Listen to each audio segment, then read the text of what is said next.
honored to be here today to share my experience. And if you'll allow me to introduce myself, I am Lindley Merrington, project management professional. I've always wanted to say that. I work for the South African Radio Astronomy Observatory, and currently I report to the project management office as a project manager. Been at the organization for approximately 14 years, been through various departments and things like that. And, you know, I love project management, but in reality, I'm also a mother of two. I am a wife to a nursing sister.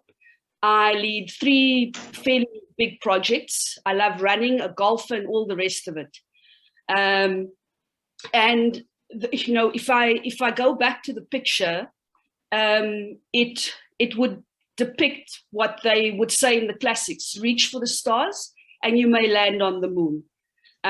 Be that as it may, it wasn't always an easy journey. So I believe that this is the second session. Am I right? For you guys, yeah.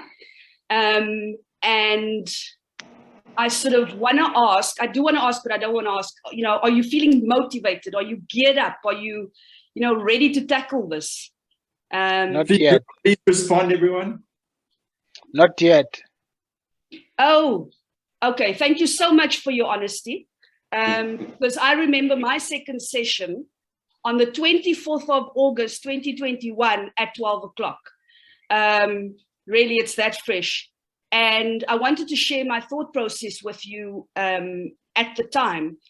I sort of sat back and I looked at everything and I thought, you know what am I doing actually? You know, I'm a mother, I'm a wife, I'm a golfer, I'm this, I'm that. What on earth am I doing? And if we go back to the picture, I'd say we were possibly on the second step.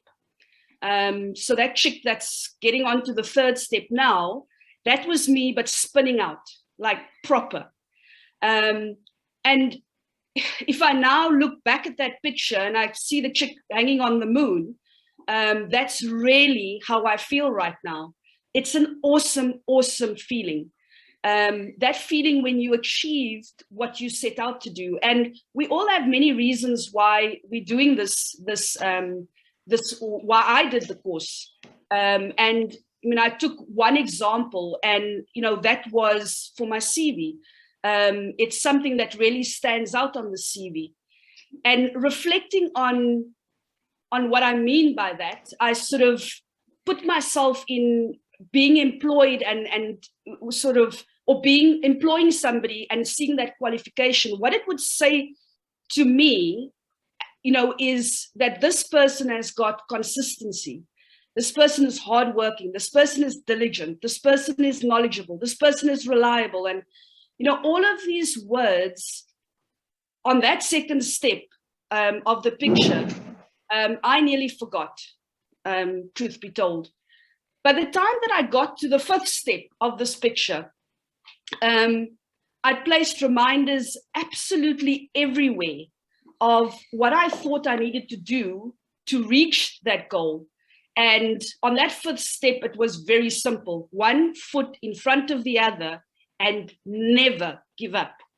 I now believe that never give up it resonated for me, and I'm sure it will for you, because it's something that you will hear in every and most lectures.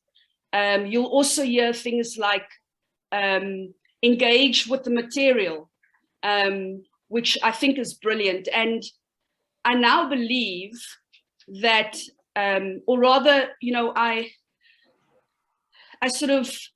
think about it, and very seldom would you finish a lecture and sort of, you know, you feel centered. And when I think back, I remember not being able to finish off a lecture, having to pick up kids from school and whatnot. The few times that I did attend the last session of the lecture, I always appreciated the interaction, the camaraderie. You know, you never felt alone. And the question would be, how are you coping? And you could honestly say, I'm not. and we discuss things. So that was very, very good for me. The lectures that you'll be attending over the next month, they're extremely well structured. And if you participate and you're engaging in those lectures, there's things that resonate when you go away from them and you sit in your study group and where you sit with your study buddy. I hope you all have study buddies. It's my study buddy was younger Balfour. Younger is dynamite, and I remember sitting there, and again, there's two words we would always say. If she didn't say it, I said it. Was keep moving and engage with the material.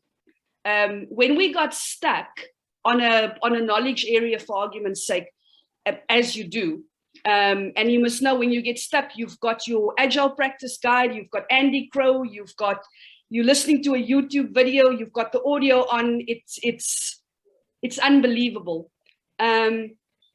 And another thing that happens at that time for me is the fact that fatigue hits, and you want to convince yourself that you've got memory loss. Like I couldn't half the time. I see Jean smiling. Him and I would say, I can't remember. But one of my defining moments, and let's say, to the picture, now we're on step 6, was my simulation exam that I wrote in November last year. My shattered nerves. I dedicated myself to trying to keep up with the class tests. At that stage, it was only sort of the only time that I could apply myself and engage with the material. And I attended every class. I thought I did what I was meant to do. Right now you on the second step. And so by step 6, if I was spinning out on the second step, by step 6, I hit the wall, to be honest. And that brought me to my second defining moment, is when I decided to rest. I decided to be kind to myself. I took a week off and enjoyed Christmas holidays, made it fun for the kids and stuff like that. And towards the end of that break, I looked at everything that I had to do, and it felt like a mountain. You stand on the steps and you look back at how far you've come, and you look sort of where you're going. And at that stage, the lectures and everything gave me it didn't just equip me with the knowledge and things of PMBOK and Agile and project management. It also taught me how to take the material, take the tests, take the simulations, and actually map out my gaps. And the minute I got to that stage, and really maybe I left a little bit too late, but be that as it may, I sort of sat there and I plotted and looked at where I still needed work. And once I identified, then it was a matter of repetition. I can't tell you how many tests I did. Eventually you just stop counting. If let's be honest, all of these skills to make it, we have. And Philip and the team constantly reminds us during the lectures and all that, not only you've got it, but, it's sort of polished, if I could say that.